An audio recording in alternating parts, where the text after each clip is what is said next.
Assalamualaikum warahmatullahi wabarakatuh. Kami dari kelompok 2 akan menjelaskan materi tentang pengerjaan PCR dan elektroforensik. Yang pertama itu adalah Zamrani Nur, yang kedua ada Liha Fatihatu, yang ketiga ada Radhatul Rafildah, yang keempat ada Uun Novitasari, yang kelima ada Imelda Kirana, yang keenam ada Sania Ramadhani, dan yang ketujuh ada Siti Masfiatul Hasanah.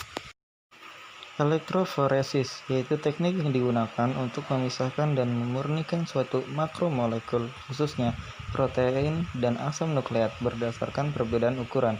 Elektroforesis merupakan metode yang paling banyak dipakai saat ini dalam percobaan biokimia dan biologi molekuler. Secara umum, elektroforesis digunakan untuk memisahkan, mengidentifikasi, dan memurnikan fragmen DNA. Fungsi untuk mengetahui ukuran dan bentuk suatu partikel baik DNA, RNA, dan protein. Selain itu, elektroforesis juga digunakan untuk fraksionasi yang dapat digunakan untuk mengisolasi masing-masing komponen dari campurannya, mempelajari fitogenetika, kekerabatan, dan mempelajari penyakit yang diturunkan. Cara kerja: pertama, siapkan gel untuk elektroforesis. Kedua, jepit gel di dalam tempat gel. Ketiga, masukkan gel ke dalam elektroforesis chamber. Keempat, tuang running buffer sampai batas yang tertera dalam elektroforesis chamber. Kelima, isi sampel yang akan di-running ke dalam sumuran-sumuran yang tersedia di dalam gel. Keenam, tutup chamber, pastikan kabel merah dan kabel hitam tidak tertukar.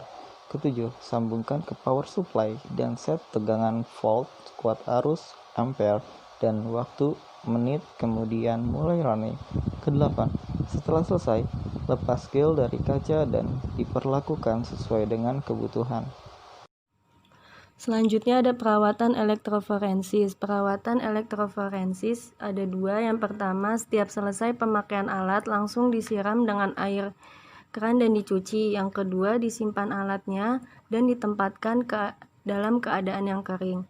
Kemudian ada pengerjaan PCR, yaitu suatu metode enzimatis untuk amplifikasi DNA dengan cara in vitro, polymerase chain reaction atau PCR, yaitu enzim yang digunakan dalam PCR. Chain yaitu produk dari reaksi pertama menjadi substrat dari reaksi selanjutnya dan seterusnya. Komponen penting PCR: 1. DNA template, 2. enzim, 3. buffer, 4. DNTPS, 5. oligonukleotida primer. Alat dan bahan. Peralatan khusus yang dibutuhkan dalam pelaksanaan PCR adalah 1. Maxmol 2 SE250 vertikal gel elektroforesis unit atau Hoover. 2.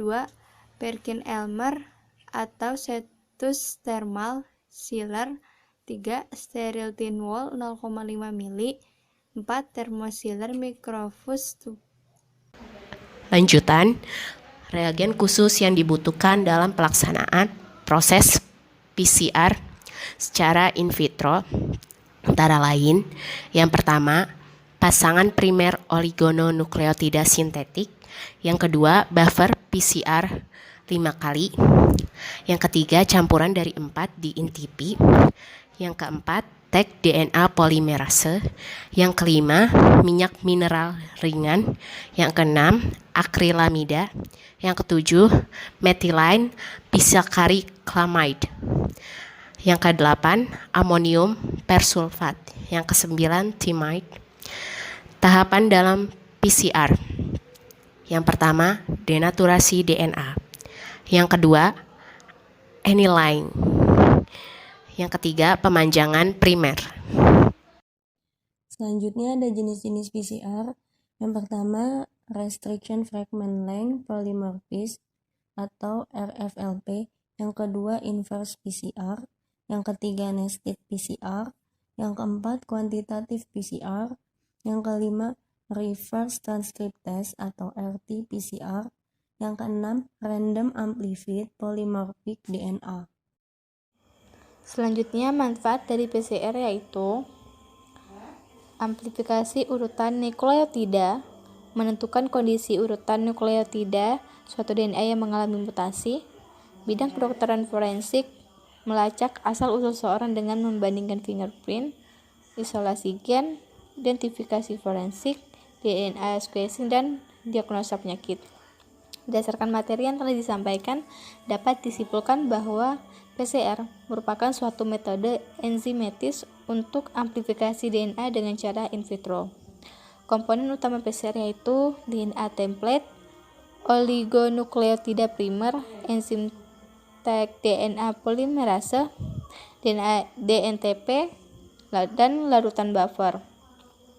PCR terdiri dari 3 tahap utama yaitu denaturasi, annealing atau penempelan primer, dan pemijangan primer atau extension.